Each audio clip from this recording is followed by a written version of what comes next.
ఈ బడ్జెట్ సమావేశాల్లోగా మరి మాజీ ముఖ్యమంత్రి జగన్మోహన్ రెడ్డి గారి బెంగళూరు పర్యటన, ఇవన్నీ దేనికి ఇండికేషన్స్?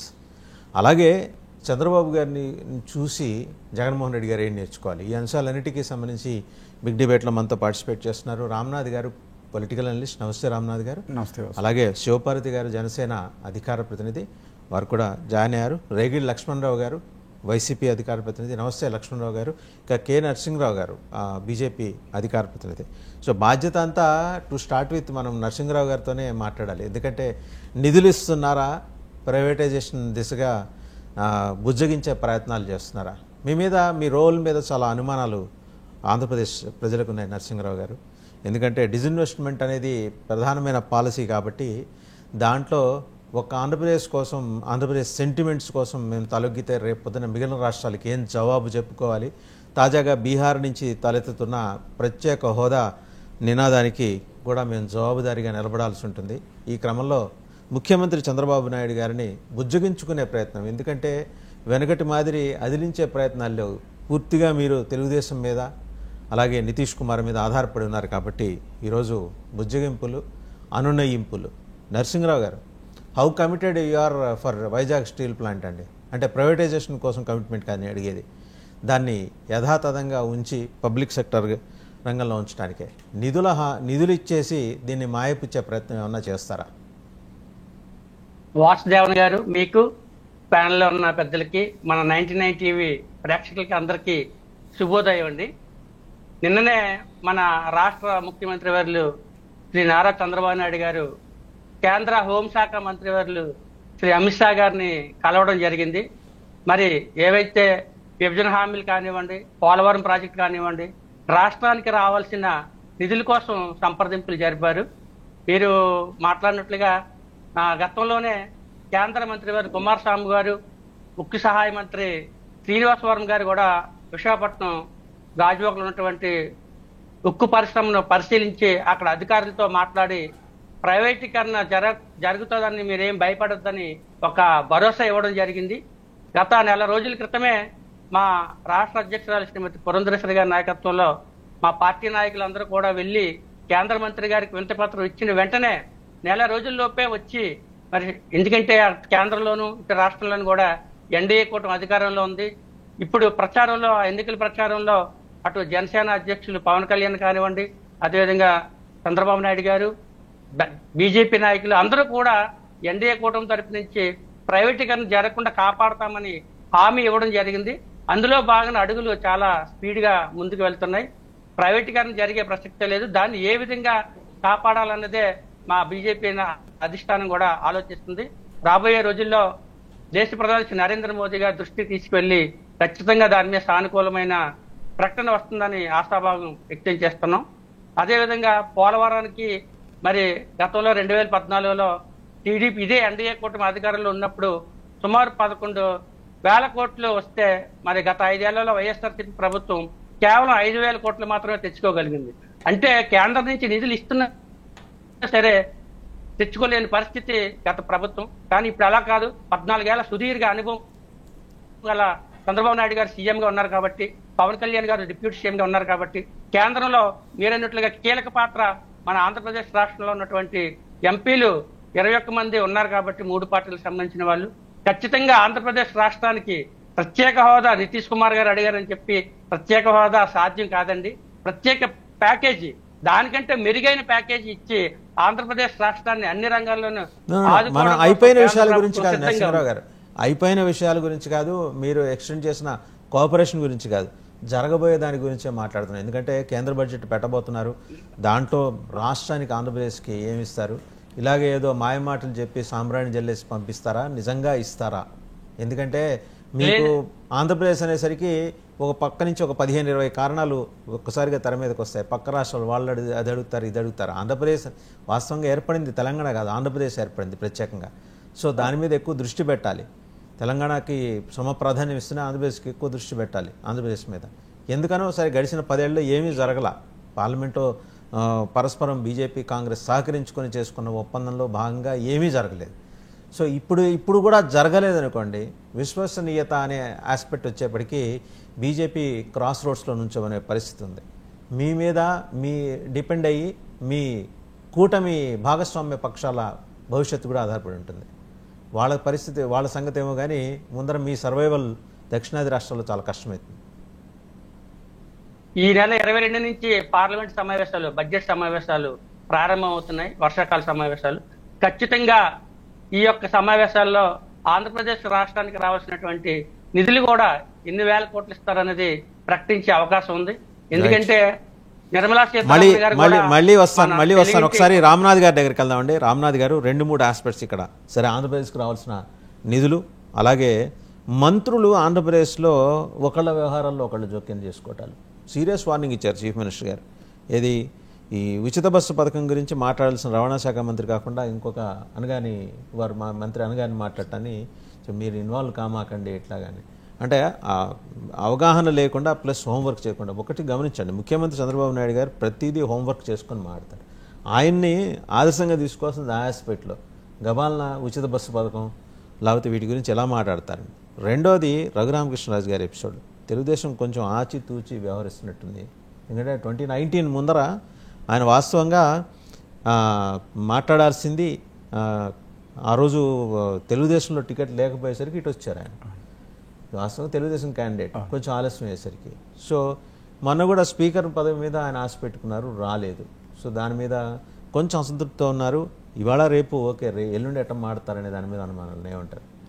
అందరికీ ముందుగా గుడ్ మార్నింగ్. ఖచ్చితంగా మీరు అన్నట్టుగా మొదటి అంశం తీసుకుంటే బడ్జెట్ అలొకేషన్, రేపు కేంద్ర ప్రభుత్వం ప్రవేశపెట్టబోయే బడ్జెట్లో ఆంధ్రప్రదేశ్కి ఏమైనా వాటా ఉంటుందా, ఆంధ్రప్రదేశ్కి అలొకేషన్స్ ఎలా ఉంటాయి అనేది మీరు ఈరోజు చూస్తే, ఈరోజు తెలంగాణలో కూడా చాలా డిమాండ్స్ అడుగుతున్నారు. అలాగే మిగతా రాష్ట్రాలు కూడా మాకు బడ్జెట్లో న్యాయం చేయాలని చెప్పేసి డిమాండ్లను మనం చూస్తున్నాం. కానీ నేనేమంటానంటే గత 10 సంవత్సరాల నుంచి మనం కేంద్ర బడ్జెట్ను ఒకసారి స్థూలంగా పరిశీలిస్తే ఖచ్చితంగా అనుకున్నంత స్థాయిలో రెండు రాష్ట్రాల వాళ్ళకు, తెలుగు రాష్ట్రాలకు ఎక్కడ కూడా భారీ అలొకేషన్స్ కానీ చాలా లాంగ్ టర్మ్ డిమాండ్స్ను వాళ్ళు ఎక్కడ నెరవేర్చలేదనేది మనకు ఖచ్చితంగా అక్కడ బడ్జెట్లో కనబడుతుంది. మోర్ ఓవర్ ఉద్యోగులకు పరంగా కానీ ఇట్లా ఇన్కమ్ ట్యాక్స్ స్లాబ్ రేట్స్ కానీ తర్వాత హౌసింగ్ వైపు కానీ చాలా వరకు వాళ్ళ అలొకేషన్స్ తక్కువగా ఉన్నాయి అనేటువంటిది చాలా మధ్యతరగతి వర్గాల్లో ఉన్నటువంటి ఒక భావన. సో ఈరోజు మీరు ముఖ్యంగా విశాఖకు సంబంధించిన ప్రైవేటైజేషన్ అనే అంశం అడుగుతున్నారు. అలాగే ఈరోజు BHPCLకి సంబంధించి దాదాపుగా 70,000 కోట్ల రూపాయలు ఆంధ్రప్రదేశ్లో పెట్టుబడులు పెట్టబోతున్నారు అనేటువంటి వార్త, చంద్రబాబు నాయుడుతో వాళ్ళు కలిశారు అనేటువంటి వార్తలు కూడా చూసినాం. మరొక వైపు తెలంగాణ నుంచి బీఆర్ఎస్ నాయకులు కానీ కాంగ్రెస్ నాయకులు కానీ వాళ్ళు కూడా ITIRకి సంబంధించి కానీ ఒకవేళ 70,000 కోట్ల రూపాయలు తెలంగాణలో కాకుండా ఆంధ్రాలో అంత పెట్టుబడి పెట్టాల్సిన అవసరమే ఉంది, మాకు కూడా ఇక్కడ ప్రాధాన్యత ఇవ్వాలా, మాకు కూడా కాజీపేట కోచ్ ఫ్యాక్టరీ కానీ ITIR కానీ చాలా డిమాండ్స్ ఉన్నాయి. అంటే కేంద్ర ప్రభుత్వం అనేటువంటిది అన్ని రాష్ట్రాలకు సంబంధించిన ఒక కలెక్టివ్ బడ్జెట్ ఉంటుంది కాబట్టి ఒకే రాష్ట్రానికి అలొకేషన్స్ ఎక్కువ స్థాయిలో ఇస్తారని ఊహించడం అనేటువంటిది కొంత ఆశాజనకం. కాకపోతే ఏంటంటే ఇక్కడ ఈరోజు ఒక కొలిషన్ గవర్నమెంట్లో ఒక జనసేన టీడీపీ కొంత క్రియాశీలకంగా ఉండడం వల్ల సో గత సంవత్సరాల కంటే ఈ సంవత్సరం ఏమైనా అలొకేషన్స్ కేటాయింపులు కొంత ఎక్కువ స్థాయిలో జరుగుతాయా అనేటువంటి హోప్స్ పెట్టుకోవడం చాలా సహజం. ఆ రకంగా వాళ్ళు రిప్రజెంటేషన్స్ ఇవ్వడం కూడా కొంత సహజం. కాకపోతే ఏ స్థాయిలో ఇస్తారు అనేటువంటిది ఇక్కడ ఒక $1 మిలియన్ క్వశ్చన్. ఎందుకంటే వీళ్ళు కూటమిలో గతంలో కూడా చంద్రబాబు నాయుడు గారు 2014 నుంచి 16 వరకు కూటమిలో ఉన్నారు. కానీ ఆ రోజు కూటమిలో నుంచి ఎందుకు బయటకు వచ్చారు? ఆయన అనుకున్నటువంటి డిమాండ్స్ నెరవేర్చకనే బయటకు వచ్చారు. సరే, ఆ రోజు క్వశ్చన్ ఈజ్ డిఫరెంట్. ఎందుకంటే ఆ రోజు బీజేపీకి ఒక సంపూర్ణమైన మెజారిటీ ఉంది. బట్ ఈరోజు కొంత బీజేపీకి కొంత డిపెండెన్సీ పెరిగింది. సో ఆ రకంగా వీళ్ళు అనుకున్నటువంటి డిమాండ్స్ నెరవేరుస్తాయి అనేటువంటిది మనం చూడాల్సి ఉంటుంది. ఇంకా మీరు అన్నట్టుగా రెండో అంశం తీసుకుంటే ఆ మినిస్టర్స్కు సంబంధించి ఏ పోర్ట్ఫోలియో నిర్వహిస్తున్న వాళ్ళు అదే శాఖకు సంబంధించిన వాళ్ళు మాట్లాడాలి అనేటువంటిది మీరు అంటున్నారు. ఎస్, గతంలో కూడా మనం ఒకసారి పొలిటికల్గా ఆలోచిస్తే గతంలో ఉన్న జనసేన టీడీపీ నాయకులు కూడా సకల జనుల శాఖ మంత్రి సజ్జల గారు అంటే అన్ని శాఖలను ఆయనే మాట్లాడతారో ఆయనే చూస్తారో అనేటువంటి విమర్శలు ఆరోపణలు మనం గత ప్రభుత్వంలో చూశాము. అలాగే సామాజిక న్యాయం చేశారు తప్ప మంత్రులు పదవులు కుర్చీలు చైర్లు వేశారు తప్ప వాళ్ళకి అధికారాలు విధులు లేవని చెప్పి గతంలో మాట్లాడడం జరిగింది. సో వేరాజ్ ఈరోజు పవర్ మారింది. పవర్ మారిన తర్వాత మీకు తెలుసు, మీరు ఇందాక అన్నట్టుగా చంద్రబాబు నాయుడు గారు అడ్మిన్ ప్రకారం చాలా రూల్స్ ఉంటుంది. ఆయన ముందే ఒక గైడ్లైన్స్ కూడా ఇవ్వడం జరిగింది. మీరు మంత్రులుగా బాధ్యతలు తీసుకోవడం కాదు, మీ శాఖ విధి విధానాలు ఏంటి, ఆ శాఖ హైరార్చీ ఏంటి, లేయర్ ఏంటి, ఫండ్స్ ఎక్కడొస్తాయి, సెంట్రలీ స్పాన్సర్డ్ స్కీమ్స్ ఏవేవి పథకాల కింద పనిచేస్తాయి మీ శాఖలో, ఇట్లా మీరు కొంత కమాండింగ్ తెచ్చుకొని పనిచేయండి అని చెప్పి ఆయన మొదటి నుంచి చెప్పడం మనం చూస్తున్నాం. కానీ ఈరోజు మీరు అన్నట్టుగా రవాణా ట్రాన్స్పోర్ట్ మినిస్టర్ ఎవరైతే ఉన్నారో మండిపల్లి రాంప్రసాద్ రెడ్డి గారు, ఆయన మొదటి రోజు ఛార్జ్ తీసుకున్న తర్వాత కొన్ని మాటలు మాట్లాడడం మీడియాలో కనపడింది. ఏంటంటే ఈరోజు తెలంగాణలో కానీ అటు కర్ణాటకలో కానీ ఉచిత బస్సు పథకం ఇంప్లిమెంట్ అవుతుంది, మేము అధికారులను పంపించి ఖచ్చితంగా ఎక్సర్సైజ్ చేసిన తర్వాత అక్కడ ఏమైనా లోపాలు గ్యాప్స్ ఉంటే మేము వాటిని ఖచ్చితంగా ఒక స్ట్రింజెంట్తో ఇంప్లిమెంట్ చేస్తామని చెప్పి ఆయన మొదట మాట్లాడడం జరిగింది ఛార్జెస్ తీసుకున్న తర్వాత ఆయన కూడా కొంత బస్సులలో కొంత ఇన్స్పెక్షన్స్ అక్కడక్కడ కనపడ్డాయి. వేరే తర్వాత ఈరోజు చూస్తుంటే అదే శాఖకు సంబంధించి చాలామంది మంత్రులు మాట్లాడుతున్నారు, ఒకరి పోర్ట్ఫోలియోలో ఒకరు చేయి పెట్టకూడదు, ఖచ్చితంగా division of rules division of work అనేది ఉంటుంది, దాన్ని మనం రెస్పెక్ట్ చేయాలా అనేటువంటి కోణంలో మాట్లాడుతున్నారు. ఖచ్చితంగా ఏంటంటే ఇలాంటి డిఫరెన్సెస్ రాకుండా చూసుకోవాలి, ఎందుకంటే ఎవరి ప్రోటోకాల్ వాళ్ళకు ఉంటుంది కాబట్టి అది రేపొద్దున కొంత అభిప్రాయ భేదాలు అనేటువంటిది ఎంత దూరం తీసుకుపోతాయో కూడా తెలియదు. అలాంటి వాటికి మొదట్లోనే అడ్డుకట్ట వేసుకుంటే కొంత బాగుంటుంది. ఇంకా మీరు అన్నట్టు మూడో పాయింట్ ఏంటంటే రఘురామకృష్ణంరాజు గురించి మీరు అడుగుతున్నారు.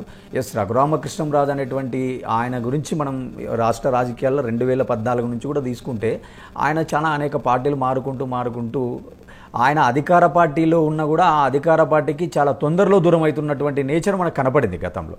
అంటే 2019లో ఆయన ఆనాటి అధికార వైఎస్ఆర్సీపీ పార్టీ తరఫున ఎంపీగా గెలిచినటువంటి వ్యక్తి ఆ రోజు అదే పార్టీకి ఆయన దూరం అవ్వడం, చెడ్డవ్వడం, ఆ పార్టీకి ఒక కొరకని కొయ్యగా తయారవ్వడం, పార్లమెంట్లో ఆయన పైన డిస్క్వాలిఫికేషన్ అప్లై చేయడం, తర్వాత ఆయన జగన్మోహన్ రెడ్డి గారి పైన పర్సనల్గా చాలా విమర్శలు, ప్రభుత్వం పైన చాలా విమర్శలు. ఈరోజు చంద్రబాబు నాయుడు గారి పైన కూడా కొంత అలకబున్నారని మీరు అంటున్నారు. నేనేమంటానంటే అనలేదండి, అక్కడ వాళ్ళ ఇంటర్నల్ ఆయనతో మాట్లాడలేదు, నేను అనలేదు. ఓకే, అలకబున్నారనేటువంటి వార్తలు కథనాలు వస్తున్నాయి కాబట్టి నేనేమంటానంటే ఇప్పుడు అధికార పార్టీలోకి వచ్చిన వాళ్ళపైన అధికార పార్టీకి సంబంధించిన నాయకులు అంత తొందరగా ఎవరు అలకబూనరు, ఖచ్చితంగా దూరం అవ్వరు. ఒకవేళ ఏదో పీరియడ్ అయిపోతుంది, 4 ఏళ్ళు టెన్యూర్ అయిపోయింది, ఇంకొక 1 ఇయర్ టెన్యూర్ ఉంది, మనం అనుకున్నవి ఏం సాధించట్లేదు అన్నప్పుడు సహజంగా బయటపడతారు. కానీ రఘురామకృష్ణం గారి నేచర్ ఆఫ్ క్యారెక్టర్ను మనం చూస్తే ఒకసారి ఏంటంటే ఒక పార్టీ కింద, ఒక అంబ్రిల్లా కింద, మనం ఒక గొడుగు కింద పనిచేస్తున్నప్పుడు కొన్ని మన విధి విధానాలు నచ్చకపోయినా కూడా మనం పార్టీ బయాసుడి మీద ఇంటర్నల్ వేదికలలో చెప్పుకోవడం అనేటువంటిది ఎవరికి కూడా everybody has right to express their opinion in internal dais. But కానీ ఈయన వరకు తీసుకుంటే ఏంటంటే ఈయన ఏది కూడా ఇంటర్నల్ ఎక్స్టర్నల్ అనేది ఉండదు. ఆయన ఎప్పుడు అవుట్ స్పోకెను, ఆయన మైక్ ముందుకు వస్తే ఖచ్చితంగా ఆయన ఏమనుకుంటాడో ఆయన అది మాట్లాడేస్తాడు. నేను ఎందుకు ఈ మాట అనాల్సి వస్తుందంటే ఒకసారి పవన్ కళ్యాణ్ గారు, చంద్రబాబు నాయుడు గారు బహిరంగ సభ నిర్వహిస్తున్న సమక్షంలో ఆయనకు సీట్ ఇంకా కన్ఫర్మ్ కాలేదు, వాళ్ళు ఆల్రెడీ 95 స్థానాలకు సీట్స్ అనౌన్స్ చేశారు, ఇంకా ఈయనకి ఎక్కడ సీటు ఏ పార్టీలో ఇస్తారనే అన్సర్టినిటీ పైన చర్చలు జరుగుతున్నప్పుడు ఆయన బహిరంగ సభలో ఒక మాట అనడం మనకు కనపడింది. ఈరోజు నాకు పైన 2 నాయకులు ఉన్నారు, నాకు ఖచ్చితంగా సీటు ఇస్తారు, ఖచ్చితంగా ఇచ్చి తీరాల్సిందే అని చెప్పి వాళ్ళిద్దరిని సభావేదికగా ఆయన హెచ్చరించినట్టుగా కానీ లేదా చనువుతో మాట్లాడినట్టుగా మనకు అక్కడ కనపడింది. అంటే కొన్ని విషయాలు ఎలా ఉంటాయంటే వెరాజ్ మనం గ్రూప్లో ఉన్నప్పుడు లేదా ఒక పబ్లిక్ ఫోరంలో, ఓపెన్ ఫోరంలో ఉన్నప్పుడు మన పార్టీకి సంబంధించినటువంటి అధినాయకులను కానీ ప్రామినెంట్ వ్యక్తులను కానీ మనం కొంత రెస్పెక్ట్ చేస్తూ అడ్రస్ చేయాల్సి ఉంటుంది. సో అలా కాకుండా మనం డైరెక్ట్గా అటాక్ చేసినట్టుగా లేదా వాళ్ళని హెచ్చరించినట్టుగా లేదా వాళ్ళని ఇంటిమిడేట్ చేసినట్టుగా మాట్లాడితే ఖచ్చితంగా అలాంటి వాళ్ళపైన పార్టీలు కూడా కొంత అంటన్నట్టుగా అలాంటి వ్యక్తులకు ఏదైనా కొంత బాధ్యతలు ఇచ్చినప్పుడు వాళ్ళు కొంత ఇండిసిప్లిన్గా వ్యవహరిస్తే అది పార్టీకి కూడా మైలేజు, డ్యామేజు, కొంత నెగిటివ్ క్రియేట్ చేసేటువంటి అవకాశాలు ఉంటాయి. కాబట్టి కొంత అలాంటి వాళ్ళ విషయాలలో ఏ పార్టీలైనా కూడా అచితూచి అడుగులు వేస్తాయనేది చాలా చాలా సహజం పాలిటిక్స్లో. ఎందుకంటే నీకు బాధ్యతలు ఇచ్చి తలనొప్పులు తెచ్చుకోలేరు కదా. సో అలాంటి క్రమంలో ఏమన్నా ఆయనను కొంత అంటనట్టుగా దూరం పెడుతున్నారా, లేకపోతే ఆయన టీడీపీలో నెల రోజుల ముందే చేరారు, అప్పటికే మేము ఆయనకు పదవులు ఇచ్చి ఎమ్మెల్యేగా ఇచ్చి గెలిపించుకున్నాం అనేటువంటి కోణంలో ఆలోచిస్తున్నారా? సో ఇలాంటి అంశాలను మనం చూడాల్సి ఉంటుంది. రైట్. ఒకసారి జనసేన అధికార ప్రతినిధి శివపార్వతి గారి దగ్గర, శివపార్వతి గారు నిన్న కేబినెట్ మీట్ అయిన తర్వాత చాలా స్పష్టంగా లా అండ్ టైటిలింగ్ యాక్ట్ రద్దుకు సంబంధించి సమాచార శాఖ మంత్రి ఆయన బయటకు వచ్చి పార్సారెడ్డి గారు చెప్పారు, భూ యజమానుల నుంచి ఒత్తిడి ఉంది, ఇది చివరికి ఏంటంటే టీఆర్ఓ ఇంటర్వెన్షన్ అయితే ఆ తర్వాత అది వీలు కాకపోతే హైకోర్టు దాకా వెళ్ళే పరిస్థితి, నీతి ఆయోగ్ చెప్పింది ఏంటి, వీళ్ళు చేసింది ఏంటి, మార్పు ఈ దృష్ట్యా in the larger interest of the public దీన్ని రద్దు చేస్తున్నాను అంటే యాజ్ అష్యూర్డ్ మీ కూటమి ప్రభుత్వం తీసుకున్న ఒక మంచి నిర్ణయం, అంటే స్వాగతించదగిన నిర్ణయం గురించి అయితే ఆయన నిన్న చెప్పారు. ఉచిత ఇసుక పాలసీ గురించి కూడా. బట్ ఇసుక పాలసీ వచ్చే లోపలే చాలా చోట్ల లోడ్లు ఎత్తేసారని చెప్పేసి కూడా వార్తలు వచ్చినాయి, వాస్తవాలు అవి చాలా చోట్ల ఉన్నాయి, అంటే కొన్ని చోట్ల మినహాయిస్తూ చాలా చోట్ల ఉన్నాయి. దీన్ని ఏమైనా సరిదిద్దుకునే ప్రక్రియ ఉంటుంది? ఎందుకంటే మీ నాయకుడైతే చాలా స్పష్టంగా ఉన్నాడు, ఎక్కడా కూడా ట్రాన్స్పరెన్సీ వదిలిపెట్టేసి బియాండ్ వెళ్ళే పరిస్థితి ఉండద్దు మనం జవాబుదారీతనంతోనే ఉండాలి, ఎట్టి పరిస్థితుల్లో మన ఫ్రేమ్ని గైడ్లైన్స్ని దాటద్దని. మీరు మరి కూటమిలో ప్రధాన భాగస్వామి, కీలక భాగస్వామి, ప్రధానమే కాకుండా కీలక భాగస్వామి, మీ సజెషన్స్ ప్రభుత్వానికి ఇస్తున్నారా?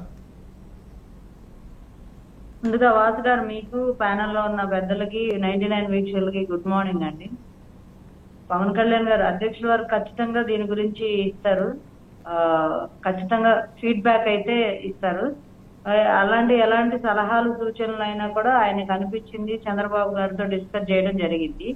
ఉచిత పాలసీ గురించి వచ్చే వాటిని అంటే ఇప్పుడే ప్రభుత్వం వచ్చింది, వెంటనే పాలసీ తీసుకొచ్చారు. దాన్ని మేకవర్ చేయడానికి కొంత టైం తీసుకునిద్ది, కొంచెం కాదు కొంచెమైనా టైం పడదు. ఆ టైం స్పేస్ కూడా ఇవ్వకుండా అలా చేశారు ఇలా చేశారు అనేది అంటే కొంచెం అది మరీ రాగానే ఇలా చిటికేస్తే పనులు అయిపోవు కదా, అంతా సెటరైట్ అవ్వాలి. గతంలో కూడా వైఎస్ఆర్సీపీ పార్టీ వాళ్ళు ఇచ్చులు తీసుకున్న వాళ్ళు, యాడ్స్ మెయింటైన్ చేసే వాళ్ళు ఉన్నారు, వాళ్ళందరినీ తీసేయాలి, చాలా పని ఉంది కదా. సో ఇవన్నీ సెటరైట్ అవడానికి తక్కువ ఒక 3 నుంచి 6 నెలలు టైం పడుతుంది. ఆ స్పేస్ ఇచ్చిన తర్వాత చూస్తే అప్పటికి కూడా అలాగే కంటిన్యూ అయితే ఖచ్చితంగా మేము విమర్శల్ని అంటే సరిదిద్దుకోవడానికి ఎక్కడ లోపాలు జరుగుతున్నాయని అన్ని ఒకసారి చూసుకొని సరిదిద్దుకోవడానికి అవకాశాలు ఎక్కువ 100% ఉంటాయి. అంటే ఖచ్చితంగా సరిదిద్ది తీరుతారు. ఇప్పుడు 70 లక్షల టన్నులు ఇప్పుడు అందుబాటులో పెట్టారు. కోటికి పైగా ఉండాలి అనేది టార్గెట్ గా పనిచేయాలని చెప్పారు. ఇంకా స్టాక్ యాడ్స్ ని పెంచే ఆలోచన ఉంది. ఇలాగా ఇసుక పాలసీ మీద అంటే ఏదో మనం ఒక మాట అనేసి అయిపోతుంది అన్నట్టు కాకుండా ఒక కన్స్ట్రక్టివ్ వేలో అబ్జర్వేషన్ చేసి అంటే బాగుండిద్ది అనిపిస్తుంది. అంటే మాక్సిమం ఇంతకు ముందు ఉన్న ప్రైసెస్ అది కాదండి. ఇప్పుడు ఇక్కడ మిమ్మల్ని తప్పు పట్టట్లా, అక్కడ కొన్ని చోట్ల అంటే చాలా చోట్ల పాలసీ రాకముందే ఇసుక లోడ్లు అక్కడి నుంచి ఎత్తుకెళ్ళిపోవడం జరిగిందా లేదా, కొంచెం బీ ట్రాన్స్పరెంట్ అండి. మీ నాయకుడు ఆలోచన తగ్గట్టు కూడా మీరు మాట్లాడాలి. మీరు అట్లాగా మీరు బాధపడాల్సిందే, ఆవేదన చెందాల్సింది ఏం లేదు. జరిగిన దాన్ని తప్పుదిద్దుకునే ప్రయత్నం చేస్తాము అని చెప్పాలి. మీ నాయకుడు చెప్పగలిగింది మీకున్న అభ్యంతరం ఏంటి? ఆయన చెబుతున్నారు, చాలా ఓపెన్ గా చెప్తున్నారు. మీ నాయకుడు చాలా ఓపెన్ గా చెప్తున్నారు, ఇట్లాంటివి జరగకూడదు, మనం ఆపుదాము అని ఆయన చెప్తున్నారు. అనంటప్పుడు మీరు అంత ఉదారంగా ఉండాల్సిన అవసరం ఉంది. వాళ్ళు చేశారు కాబట్టి వాళ్ళు చేయగలిగింది మేము చేస్తే తప్పేంటి అనే పద్ధతిలో మీరు నెల రోజుల వ్యవధిలోనే మీరు మాట్లాడుతున్నారంటే 2 నెలలు అయిన తర్వాత ఎలా మాట్లాడతారు మీరు?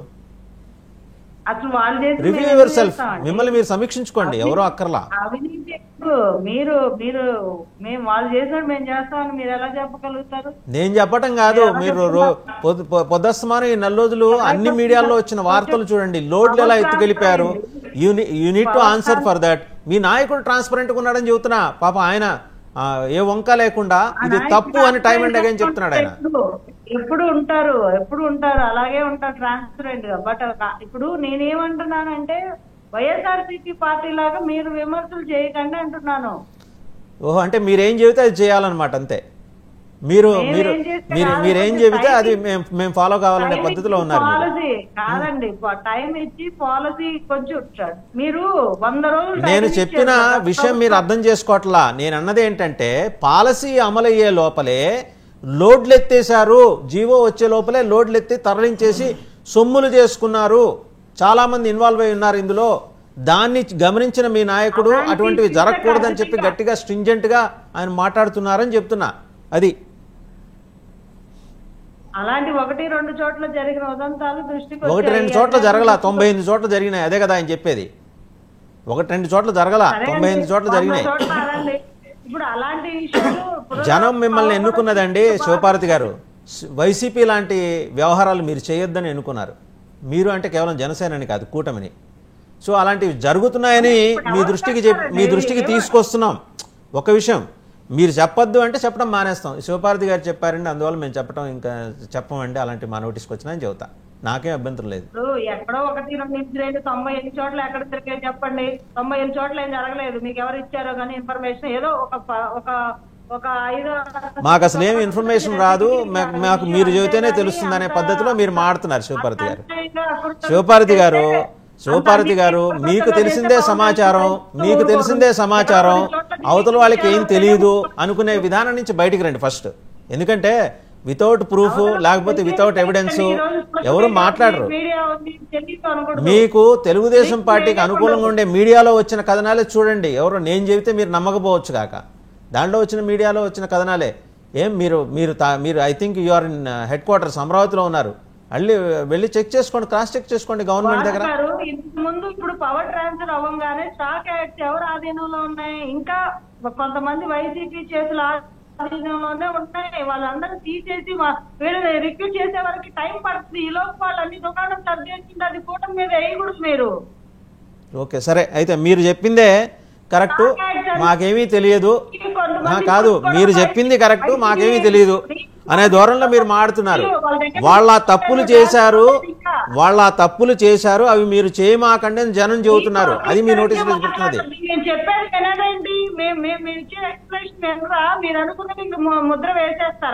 ఎవరేశారు ముద్ర? మీరు తట్టుకోలేకపోతున్నారు. వచ్చిన సమస్య ఏంటంటే ఇలా జరుగుతోందండి, ఇలా వినండి, మీరే మాట్లాడుదురు. వినండి మీరే మాట్లాడండి. ఫస్ట్ వినండి. మీరు శాంతం వినకపోతే వచ్చే సమస్య ఇది. మీరే మాట్లాడండి. ఇలా జరిగింది, 90% ఇలా జరిగింది. జీవో వచ్చే లోపలే ఇలాంటివి వద్దు అని మీ నాయకుడు పక్కన చెబుతుంటే, అంటే మీ ఎమ్మెల్యేలో లేకపోతే వీళ్ళు చేస్తున్నారని కాదు, ఓవరాల్గా 90% ఇట్లా జరిగింది. ఆ జీవో వచ్చే లోపలే లోడ్లు ఎత్తేసారు. మీరే అంటారు స్టాక్ వాళ్ళ చేతుల్లో ఉంది కదా, వాళ్ళు ఎత్తేసారు. మీ యంత్రాంగం ఏం చేస్తుందండి? ప్రభుత్వం మీరేగా. ఏమండి ఇప్పుడు కనీసం టైం పడుతుంది కదండి, అన్ని ఎక్కడెక్కడ ఏమేమి ఉన్నాయి, ఎవరు. సరే, మేము అజ్ఞానం కొద్దీ మేము ఈ విషయం చెబుతున్నాం. మీకు ఎంత టైం పడుతుంది చెప్పండి, ఆ టైం తర్వాతే మాట్లాడదాం ఈ విషయం మీద. కాదు, ఎంత టైం పడుతుంది, ఒక 6 నెలల సంవత్సరం చెప్పండి, అప్పుడే మాట్లాడదాం ఈ విషయం మీద. అప్పటిదాకా నేను ఈ విషయం మీద మీతో మాట్లాడను. కనీసం 100 రోజులు టైం. తప్పు జరుగుతోందని తెలిస్తే దిద్దుకోండి అని చెప్తే దాన్ని తప్పుగా భావిస్తే ఎట్లాగా? మీరు ఏంటండి తప్పు జరుగుతోంది దిద్దుకోండి అని చెబితే దాన్ని తప్పుగా భావిస్తే ఎట్లా మీరు అంటున్నా? నేనేం తప్పుగా భావించుతా, మీరు చెప్పడం కరెక్టే కాదనట్లేదు. నేను చెప్పేదానికి మీరు వివరణ ఇచ్చే లోపే మీరే దగ్గరకు వచ్చి మీరే మళ్ళీ దాన్ని అడ్డుకొని. నేను అడ్డుకోలా, మీరు చెప్పండి అంటున్నా. మీరేంటంటే ఒక నెల లోపల ఇదంతా ఎలా సాధ్యమవుతుందండి? సాధ్యం చేసుకోవాలి, ఒక నెల లోపల ఎలా సాధ్యమవుతుంది అంటున్నారు. ఏమంటే ఇవాళ రేపు ఇసుక అనేది చాలా ప్రయారిటీ సెక్టర్లో ఉన్న అంశం అండి. సో దాని మీద జనం ఫోకస్ ఉంది. అసలు పాలసీ తెచ్చింది అందరికి ప్రజలకు అందుబాటులో ఉండాలని, తక్కువ ధరలో రావాలని, పారదర్శకంగా ఉండాలనండి. దానికి కావాల్సిన అన్ని ప్రయత్నాలు చేస్తారు. కార్యాచరణలో కూడా ఇలాంటి లోపాలు ఉన్నా కూడా ఒక్కొక్కరికి బెండు తీస్తారు, తీయకుండా ఏమి ఉండరు. అలా అని చెప్పి వదిలేయరు యథేచ్ఛగా. జరుగుతుంటే చూస్తావు. వైఎస్ఆర్సీపీ పార్టీలను మేము వదిలేవు. అన్ని జగన్మోహన్ రెడ్డి గారి ఖజానాకు నింపుకోవడానికి కాదు ఇక్కడ ఉంది. ఇక్కడ ఇసుక పాలసీ అయినా ఏ పాలసీ అయినా ఏదైనా ప్రజలకు చెందాలి. సరే, ఓకే. జనసేన వైపు నుంచి జనసేన వైపు నుంచి అండి ఒక విషయం చెప్పండి. జనసేన వైపు నుంచి మీరు ఎంత సమయం దీని మీద ఇసుక మీద మాట్లాడొద్దని మీడియాకి సజెషన్ ఇస్తారు చెప్పండి. జనసేన అప్పటిదాకా ఇప్పుడు ఎవరు అధికారంలోకి వచ్చినా, గత ప్రభుత్వంలో మా అధ్యక్షులు వారు వైఎస్ఆర్సీపీ పార్టీకి 100 రోజులు టైం ఇచ్చారు. 100 రోజుల తర్వాతే మాట్లాడారు. రైట్ అండి, 100 రోజులు రైట్. మనతో పాటు డాక్టర్ ఏఎస్ రావు గారు కూడా ఇక్కడే ఉన్నారు. సో 100 రోజుల వరకు ఏఎస్ రావు గారు ఇసుక గురించి ఎవరు మాట్లాడద్దు ప్రజలు, అదే కదా మీరు చెప్పేది? అలాంటిది ఏం లేదండి, ప్రజలకు మాట్లాడే అధికారం ఎప్పుడు ఉంటుంది, అట్లా కాదు. ఇప్పుడు ఏమైందంటే స్టాక్ యార్డ్స్ ఇవన్నీ కూడా ఇప్పుడు 16 కదా, ఈరోజు జూలై 16, 17. సో ఆగస్టు అక్టోబర్లో మాట్లాడదాం. అది కాదు వాసుదేవన్ గారు చెప్పేది. వాస్తవం ఏంటంటే అక్కడ ఉన్నటువంటి గతంలో 5 సంవత్సరాల పదవి కాలం మొత్తం ఎవరు తెలుగుదేశం సంబంధించిన వాళ్ళు ఎవరిని ఆ ఇసుక దందాలకు, ఇసుక వ్యాపారాలకు రానివ్వలేదు. ఫోర్సబుల్గా మొత్తం వైసీపీ సంబంధించినటువంటి నాయకులు వాళ్ళ వ్యాపారస్తులే అక్కడ నుంచి దాంట్లో వ్యాపారాలు చేశారు. ముఖ్యంగా కొంతమంది ఎమ్మెల్యేలు, మంత్రులు కూడా ఇన్వాల్వ్ అయి ఉన్నారు. ఈ యొక్క ఇసుక పాలసీ వచ్చేలోపే దాదాపు 80,000 మెట్రిక్ టన్నుల అక్కడి నుంచి తరలించారు మొత్తం. ఇది వాస్తవం ఉన్నటువంటి సమాచారం. ఇది జరిగింది వాస్తవం అయినప్పటికీ దీని మీద సమగ్ర విచారణ చేసి దాని మీద కూడా బాధ్యులైన వారి మీద చర్య తీసుకోవాలి, తీసుకుంటాం కూడా. పవన్ కళ్యాణ్ గారు ప్రభుత్వం తరఫు నుంచి ఇలాంటి విషయాలు జరగొద్దని కూడా క్లియర్గా ఇన్స్ట్రక్షన్స్ ఇచ్చారు. ఖచ్చితంగా దాన్ని నియంత్రిస్తాం కూడా. ఎందుకంటే ఒక ప్రభుత్వంలో ఉన్నాం కాబట్టి ఒక తప్పు అయితే ఎస్ ఇట్ వాజ్ హ్యాపెండ్ అని చెప్పేసి we are the responsible for that. What are the initiative steps required, we are going to take it. Right. ఒకసారి మనకి వైసీపీ రేగిడి లక్ష్మణరావు గారు వారు కూడా జాయిన్ అయ్యారు. సో ఏమండి ఒక పక్క రాష్ట్రంలో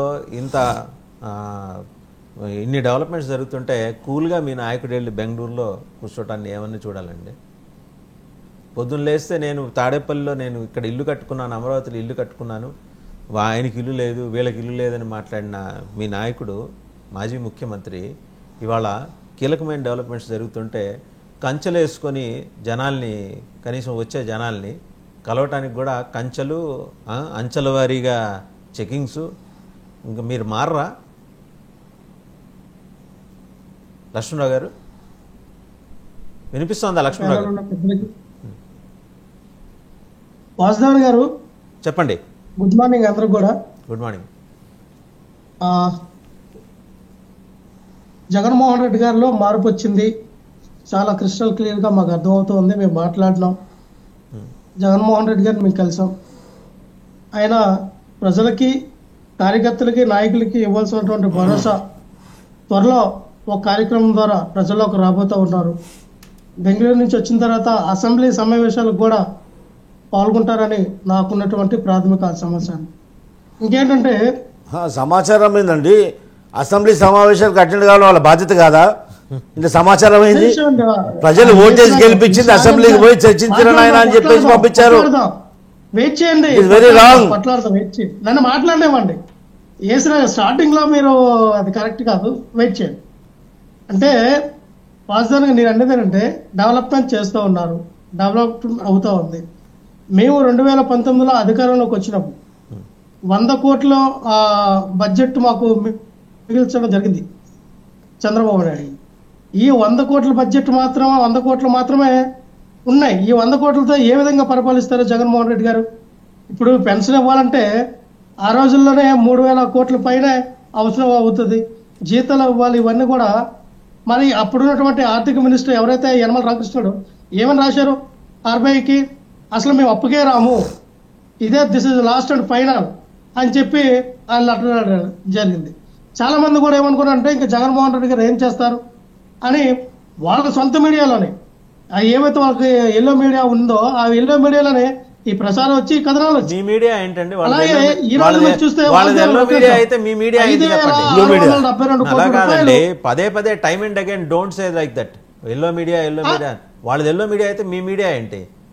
ఇంకోటి వాసుదేవ్ గారి పేర్లు చెప్పంటే చెప్పేస్తా, దాందే ఉంది కదా అవసరంలా.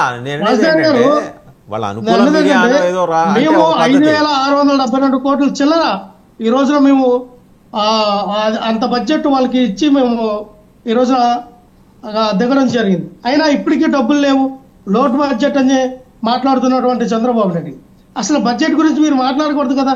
మీరేం చెప్పినారు ప్రజలకి? జగన్మోహన్ రెడ్డి గారి కన్నా ఎక్కువ సంక్షేమం, జగన్మోహన్ రెడ్డి గారి కన్నా ఎక్కువ డెవలప్మెంట్ చేస్తాం. అది ఎలా చేస్తాం అంటే మేము సంపద సృష్టిస్తాం, ఆ సంపద సృష్టించిన డబ్బుల ద్వారా మీకు ఎవరికైతే రైతులకి వృద్ధాప్య పెన్షన్ అన్నీ కూడా పంచుతాం అన్నాం. సో సంపద సృష్టించిన వాళ్ళకి ఈ యొక్క లోటుబాట్ల గురించి మాట్లాడటం నాకేంటి విడ్డూరం ఉంది. 46 ఇయర్స్ ఇండస్ట్రీ, 46 ఇయర్స్ అనుభవం ఉన్నటువంటి ఒక రాజకీయ నాయకుడు, ఒక సీఎం హోదాలో ఉన్నటువంటి చంద్రబాబు నాయుడు గారికి మరి ఎంత ఫూలిష్ గా మాట్లాడతారని నేను అనుకోవట్లేదు. ఎందుకంటే నెల రోజుల్లో చూడండి ఒక్క విషయం లక్ష్మణరావు గారు ఇక్కడ మీకు చెప్పాల్సింది. నెల రోజులైంది, అన్ని 4 డిసిప్లిన్స్ లో ఆయన శ్వేతపత్రాలు రిలీజ్ చేశారు. ప్రతి దాంట్లో పాయింటెడ్గా 1 by 1 ఏం జరిగిందో చెప్పుకుంటూ వచ్చారు. ప్రతిదీ ట్రాన్స్పరెంట్గా చేస్తున్నారు ఆయన కానీ డిప్యూటీ సీఎం కానీ. మీరు నెల రోజుల్లోనే సంపద సృష్టి అని అంటున్నారు, మరి 5 ఏళ్ళలో మీరు రోడ్లు కూడా వేయలేకపోయారు కదండి? ఒకే సార్, మేము రోడ్లు వేయలేదా ఏంటంటే ప్రజలకు తెలుసు. మేము రాష్ట్రం మొత్తంలో ఉన్నటువంటి కొన్ని చోట్ల మాత్రం రోడ్లు వేయలేదు వాస్తవం. అన్ని చోట్ల కాదండి, కొన్ని చోట్ల గెలిపించారు మిమ్మల్ని. రోడ్లు వేయకపోవడం అనేది వాస్తవం. లక్ష్మణరావు అందుకే కొన్ని చోట్ల గెలిపించారు. ఎంత సంపద సృష్టించారు మీరు అధికారంలోకి వచ్చిన తర్వాత? ఎంత సంపద సృష్టించారు? వాళ్ళు వచ్చి 4 రోజులైందండి. ఇల్లాజికల్ గా ఉంది, ఇర్రేషనల్ గా ఉంది మీరు అనేది. 4 రోజుల వ్యవధిలో సంపద సృష్టి ఏంటండి? ఏం మాడుతున్నారు లక్ష్మణరావు గారు? సార్ 4 రోజులు అంటున్నాడు సార్, 14 సంవత్సరాలు అనుభవం సార్. ఈ 14 సంవత్సరాలు ఎంత సంపద సృష్టించారో చంద్రబాబు నాయుడు ఈ 4 రోజుల గురించి మాట్లాడతారండి. 14 సంవత్సరాలు సీఎం 40 సంవత్సరాలు రాజకీయ అనుభవం అయింది. ఈ 4 రోజుల గురించి మాట్లాడతారంటే ఈ 14 సంవత్సరాలు సీఎం ఉన్నప్పుడు ఎంత సృష్టించారు సంపద ఆయన? ఎన్ని వేల కోట్ల ఎన్ని లక్షల కోట్లు సంపాదించారు? ఏ బ్యాంకులో దాచారు? సింగపూర్లోనా, మలేషియాలోనా, న్యూయార్క్లోనా, ఎక్కడ దాచారు డబ్బులని కూడా? ఈ రోజు ఆ దాచిన డబ్బులని 14 సంవత్సరాలు పరిపాలించిన చంద్రబాబు నాయుడు గారు లక్ష్మణరావు గారు ఒక నిమిషం, లక్ష్మణరావు గారు వినండి, లక్ష్మణరావు గారు ఒక్క నిమిషం వినండి. మీరు పథకాలకు ఇస్తారు, ఆయన గురించి తప్పనట్లా. ఇంకోటి సార్, మీకు మీ నాయకుడు ఏం ఉరగబెట్టాడని చెప్పేసి అది అడుగుతుంటే మాట్లాడకుండా వ్యక్తిగతంగా మాట్లాడతారండి. చంద్రబాబు నాయుడు ఎక్కడ చేశారు, ఏం చేశారని చెప్పేసి మాట్లాడతారు. ఇష్టం ఉన్నట్టు కేసులు వేసుకున్నారు కదా. మీకు దమ్ము ధైర్యం ఉంటే వెనక్కి తీయండి. అక్రమంగా సంపాదించలేదు, మీలాగా అక్రమంగా ఓటు నైట్ సంపాదించలేదు. వినండి, మీ నాయకుడు చరిత్ర చెప్తాను. మీ నాయకుడు తండ్రి YS Rajasekhara Reddy election contest చేసినప్పుడు ఉన్న ఇల్లు కూడా అమ్ముకున్నాడు. అలా ఇల్లు అమ్ముకొని ఎలక్షన్ కాంటెస్ట్ చేసిన వ్యక్తికి 100,000 కోట్లు ఏ విధంగా వచ్చినాయి? అక్రమంగా సంపాదించింది మీరు, మా నాయకుడి మీద అంటారా మీరు? అయ్యన్న పాత్రుడు వీళ్ళందరూ కూడా ఇదే పిఠాపాలెంలో పవన్ కళ్యాణ్ గారు ఇప్పుడు ఆ రోజు మీరు ₹2 మేము ఆ చెత్త మీద మేము పన్ను విధిస్తే వీళ్ళు ₹3 ఈ రోజు 90 నుంచి ₹120 గరిష్టంగా వేస్తే ఈయన కొడుకులను ఏమన్నారు? ఈయన కొడుకులు చెత్త నా కొడుకులు అనొద్దా? ఇప్పుడు ఏ నా కొడుకులు ఉన్నారు? వైఎస్ఆర్సీపీ అదే నా కొడుకులు, అంతకంటే చెండాలపై నా కొడుకులు వైఎస్ఆర్సీపీ ఉన్నారు.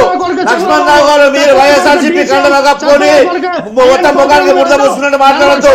వినండి లక్ష్మణరావు గారు, ఏదైతే జగన్మోహన్ రెడ్డి గారు ఆ రోజున చెత్త పాలసీ మీద ఉన్నటువంటి ఏదైతే పన్ను వేశారో ఈ రోజు మీరు అదే ఇంప్లిమెంటేషన్ చేస్తా ఉన్నారు. దాన్ని కూడా మీరు తీసుకెళ్తా ఉన్నారు. మా కన్నా మీరు డబుల్ రేట్ వేస్తారు. ఈ రోజున ఈ ఉచిత ఇసుక అని చెప్పి ఆ రోజున ₹375కి ఒక షాట్, ₹475కి ఒక షాట్ ఉంటే ఈ రోజున 1400, ₹1,275 వేసినట్టు మీరు ఉచిత ఇసుక ఇచ్చినట్ట టన్నుకి, మేము ఉచిత ఇసుక ఇచ్చినట్ట. ఏం మాట్లాడతారు మీరు? జగన్మోహన్ రెడ్డి గారు చేసినటువంటి ప్రతిదీ కూడా ఈ రోజు మీరు ఇంప్లిమెంటేషన్ చేస్తూ ఉన్నారు. ఈ రోజున ట్రెండ్ క్రియేటర్, ట్రెండ్ సృష్టికర్త జగన్మోహన్ రెడ్డి గారు. దాన్ని మీరు ఫాలో అవుతా ఉన్నారు. మీరు జగన్మోహన్ రెడ్డి గారి పరిపాలన గురించి ఎప్పుడో మాట్లాడండి. ఆయన ఏదైతే క్రియేట్ చేశారో, ఆయన ఏదైతే ఒక రీఫార్మ్ తీసుకొచ్చి పరిపాలన ఎలా ఉండాలో చూపించారో మేము ఫెయిల్ అవ్వచ్చు కాక అందరని. కానీ ఇది పరిపాలన, ఈ రకంగా చేయాలి, అవినీతి లేని పరిపాలన అని చెప్పి ₹4,75,000 కోట్ల డిబిటీ ద్వారా మీ ప్రజలకు ఇచ్చాం. ₹1 కూడా అవినీతి లేకుండా మీరు చేశారా? మీ హయాంలో చెట్టు నీరు కింద ఎన్ని వేల కోట్లు, ఎన్ని లక్షల కోట్లు దోచుకున్నారు మా తెలీదా? జనభూమి కింద ఎన్ని కోట్లు దోచుకున్నారు మా తెలీదా? లక్ష్మణరావు గారు శాంక్టిటీ లేని మాటలు ఎందుకండి? శాంక్టిటీ లేని మాటలు ఎందుకండి? స్ట్రైట్ గా పాయింట్ లోకి రండి. మీరు ఆయన సృష్టించిన సంపద ఏంటని మీరు అడుగుతున్నారు. 5 ఏళ్ల మీ రూల్లో మీరు సంపద మాట దేవుడు ఎదురుగుండా జనం ఉన్నారు. కనిపించారా మీకు? జనం ఎప్పుడైనా కనిపించారా?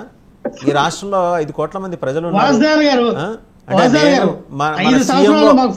సీఎంఓ ప్రాంగణంలో ఉన్న 150 మంది తప్పితే, సీఎంఓ ప్రాంగణంలో ఉన్న 150 మంది తప్పితే, మళ్ళీ చెప్తున్నాను లక్ష్మణరావు గారు లిజన్ టు మీ, సీఎంఓ ప్రాంగణంలో ఉన్న 150 మంది తప్పితే, 5 కోట్ల మందిలో 150 మంది తప్పితే మిగిలిన వాళ్ళు మీకు కనపడ్డారా? ఖచ్చితంగా అదే కదా సార్ మీరు చెప్తా ఉన్నాం.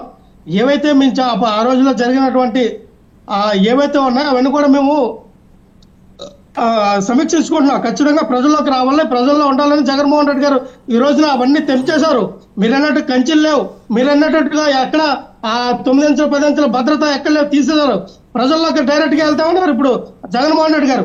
ఇంకోటి ఏంటంటే వాసుదేవన్ గారు స్వయాన జనసేన పార్టీ జనరల్ సెక్రటరీ అయినటువంటి బొలిశెట్టి సత్యనారాయణ గారు ఏదైతే పవన్ కళ్యాణ్ గారు విశాఖపట్నంలో ఉన్నటువంటి, భీమునిపట్నంలో ఉన్నటువంటి గెర్రమట్టి దెబ్బలు అంటే భౌగోళికంగా మనకు వచ్చినటువంటి వారసత్వ సంపద ఆ రోజు వైఎస్ఆర్ పార్టీ నాయకులు దోసుకెళ్తున్నటువంటి పవన్ కళ్యాణ్ గారు ఎంతో ప్రచారం చేసి అక్కడ చాలా ఇచ్చేశారు. ఈ రోజున ఎందుకు మాట్లాడట్లా? లారీలు పెట్టి తోలుకెళ్తుంటే ఇదే వాళ్ళ పార్టీ చెందినటువంటి బొలిశెట్టి సత్యనారాయణ గారు చెప్తూ ఉంటే దానిపైన ఎందుకు ప్రకటిస్తున్నారు పవన్ కళ్యాణ్ గారు? దానిపైన ఎందుకు వంట చెప్తా ఉన్నా అంటే మీరు అధికారంలోకి రాగానే వాసుదేవ్ గారు వాసులు పడుతున్నారు. వినిపిస్తుంది, చెప్పండి. మీరు రాగానే మర్చిపోతూ ఉంటాం. ఎక్కడ పక్కన అక్కడ తోమిస్తుంటే మనకి ఉన్నటువంటి ఈ సంపద అండి హెరిటేజ్ ఇదేంటంటే మన ఆంధ్రప్రదేశ్ లో తర్వాత తమిళనాడులో పేరెంట్ ప్రాంతంలో ఉంది, శ్రీలంకలో ఎక్కడ కూడా ఈ భూగోళం ప్రపంచంలో ఎక్కడ ఇటువంటి అరుదైన సంపద ఎక్కడ లేదు. ఆ సంపద మనం కాపాడాలా. పర్యావరణ శాఖ తీసుకున్నటువంటి పవన్ కళ్యాణ్ గారు ఏం చేస్తామన్నారు? మీ బాధ్యత కాదా దీనిపై ఎందుకు మాట్లాడట్లా? ఆ రోజు మీరు ఆ ఒంటి కులం మీద వచ్చి ఆ రోజు ఒంటి కాలపై నిలబడ్డారే, ఈ రోజు ఎందుకు ప్రశ్నించట్లా? ఇదే పవన్ కళ్యాణ్ గారిని సార్, ఇదే ఆంధ్రజ్యోతి ఏమైనా ట్రోల్ చేస్తుంది సార్. ఆయన ఫోటో పెట్టి వ్యంగ్యంగా ఫోటో పెట్టి మీరు ఎలాగా ప్రధానమంత్రి గారిని కలిశారు కదా, ఫోటో దిగలేదంటే ప్రధానమంత్రి గారి గుండెల్లో నేనున్నాను, నాకు ఫోటో అవసరం లేదంటే ఒక రైతు అంటారు సార్ మీరు ఎలాగో వెళ్ళారు కదా పోలవరం గురించి, విశాఖ ఉక్కు గురించి, అమరావతి గురించి ఒకసారి ఆయన గుండెల్లో ఉన్నట్టు చెప్పండి సార్ అని వ్యంగ్యాస్త్రాలు రాస్తే ఏం మాట్లాడతారండి జనసేన పార్టీ వాళ్ళు? అంటే మీరు అడిగారు కదా శివభారతి గారు చెప్తారు ఇప్పుడు. Don't level and unnecessary blames చేయమాకండి, కొంచెం ప్రాక్టికల్ గా మాట్లాడండి. ఓకే, మీకు ఆ ఉక్రోషం ఉండొచ్చు, మీకు ఏమంటే ఆయన కమిట్మెంట్ ని మీరు క్వశ్చన్ చేయలేరు, ఆయన కమిట్మెంట్ ని మీరు క్వశ్చన్ చేయలేరు, ఆయన చేస్తారు. సార్ ఒక్క నిమిషం, అంటే మీరు మాట్లాడితే శివభారతి గారు మాట్లాడతారు. ఇప్పుడు రేగిడి లక్ష్మణరావు గారు ఏ విధంగా అంటే ఒక మనం పోయి పందులు బోల్రే బూడిదల మొత్తం బూడిద అంటించుకొని బూడిద అంటించుకొని అది మంచి గంధం అంటే వాళ్ళ గీతగా వదిలేయాలి. ఏ విధంగా మాట్లాడుతున్నాండి ఆయన? ఏం మాట్లాడుతున్నారు? ఇక్కడ జరుగుతున్న చర్చ ఏంటి?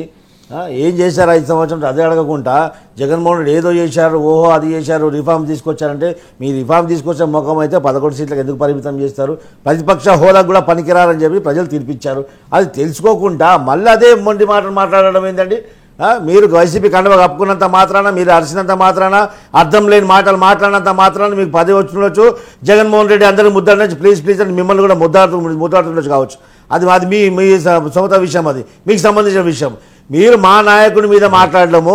ఖబర్దార్ మళ్ళోసారి చెప్తున్నాను, మీకు దమ్ము ధైర్యం ఉంటే మీరు కేసులు బుక్ చేయండి, ఆధారాలతో సహా తీసుకురండి. మళ్ళోసారి మా నాయకుడి మీద కానీ సింగపూర్లో దాచాడా, అక్కడ దాచాడా, ఇంకా సంపద సృష్టించాలంటే అహర్నిశలు కష్టపడ్డారు మొత్తం కుటుంబ సభ్యులు. అప్పుడు ఆ హెరిటేజ్ అనే వ్యవస్థ నిల్చున్నది, అది గుర్తుపెట్టుకోండి. ఇష్టం ఉన్నట్టు మా నాయకుడి మీద కామెంట్ చేస్తే మాత్రం పరు నష్టం కేసేస్తాము. అర్థమైందా?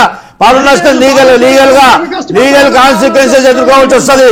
ఖబర్దార్ జాగ్రత్త. మళ్ళీసారి చెప్తున్నాను, మీరు మాట్లాడితే వాస్తవాలు మాట్లాడండి, అవాస్తవాలు మాట్లాడితే ఎవరు వినడానికి చేతుల గాజులు పెట్టుకుని కూర్చోలేదు. ఇక్కడ చెప్తున్నాను, మీకు చెప్తున్నాను లక్ష్మణరావు గారు, మీరు మొన్నటి వరకు ఇక్కడ ఉన్నారు, మొన్నటి వరకు జనసేనలో ఉన్నారు, మీకు అవకాశం దక్కలేదని చెప్పి వైసీపీలోకి పోయారు. వైసీపీలోకి పోయి మొత్తం ఆ బురద మొత్తం ఒంటి కక్కించుకొని మొత్తము కళ్ళు దాగిన కోర్టులాగా మాట్లాడమాకండి, అర్థవంతంగా మాట్లాడండి. ప్రజలు చూస్తున్నారు, అర్థవంతంగా మాట్లాడండి. అర్థం లేకుండా మాట్లాడితే మాత్రం ఖబర్దార్ చెప్తున్నారు మీకు.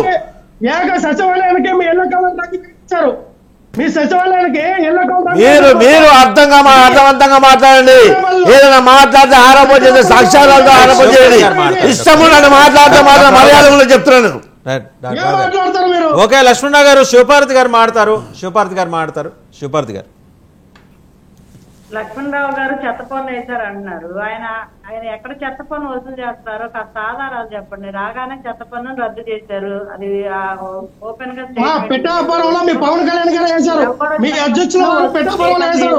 మీకు అధికార ప్రతినిధిగా కూడా మీకు ఇక సమాచారం రాలేదంటే ఎవరైనా చేయలేదు. అడగండి ఒకసారి, మీ పెద్దలు అడగండి. పిఠాపురంలో పవన్ కళ్యాణ్ గారు 3 రూపాయలు రోజుకు 3 రూపాయలు వసూలు చేయాలన్నారు. రోజుకు 3 రూపాయలు అంటే మీరు అబద్ధాలు మీడియాలో అబద్ధాలు చెప్పినంత మాత్రాన్ని మీకు ఏదో దొరికిపోతుంది. అబద్ధాలు మాట్లాడకండి, వాస్తవాలు మాట్లాడండి. ఎక్కడ చెత్త పని చేశారు, ఏ చెత్త నాకు వేశారో మొత్తం ప్రూఫ్ తీసుకురండి.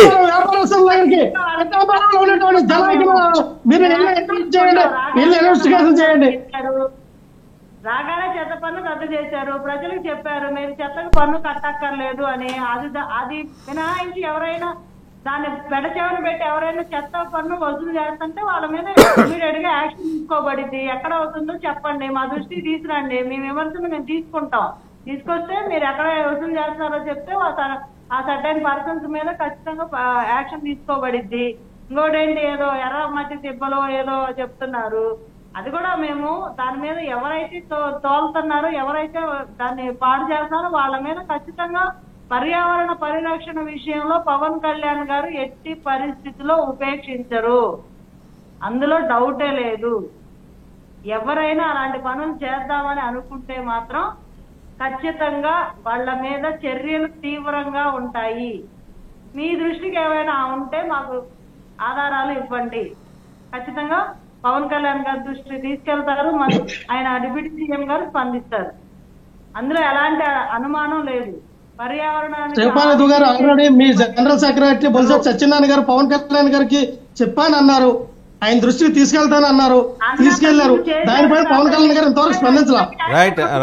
రైట్ లక్ష్మణరావు గారు, ఇక్కడ మీకు క్లారిటీ ఇవ్వాలి. ఇక్కడ ఒక విషయంలో లక్ష్మణరావు గారు ఎర్రమట్టి దిబ్బల విషయంలో పవన్ కళ్యాణ్ గారికి ఉన్న క్లారిటీ మీరు శంకించలేరు. ఎందుకంటే Varahi phase 1, phase 2, phase 3, phase 4 4 ఫేజుల్లో కూడా ఆయన కాన్సన్ట్రేషన్ ఈ హిస్టారికల్ గా చాలా ప్రాధాన్యం ఉన్న ఇవన్నీ కూడా ఎక్కడో మొత్తం ప్రపంచంలో 3 చోట్ల ఉన్నాయి ఎర్రమట్టి దిబ్బలు. అందులో శ్రీలంక ఒకటి, ఆఫ్రికా ఒకటి, మనకి ఆంధ్రప్రదేశ్లో.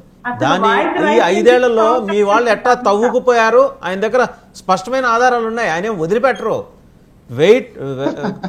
కొంత సమయం వెయిట్ చేయండి. ఎందుకంటే